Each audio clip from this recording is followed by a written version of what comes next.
Κοιτάξτε, ένα ελληνικό φορτηγό ρε. Ένα ελληνικό φορτηγό με τον Παπαδόπουλο μπροστά. Ορίστε, Έλληνας στη Γερμανία. Άρα Λεβέντη, απ' την Καβάλα είναι.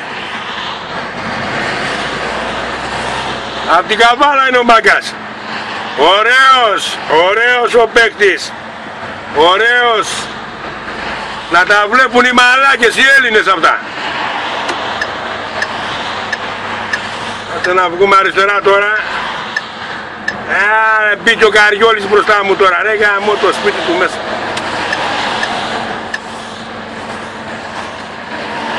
Φύγε βρε, πού στην να πάω πιο κοντά γαμημένε. Δέσε τον παιδιά, δέσε τον. Λεβέντης ο κύριος.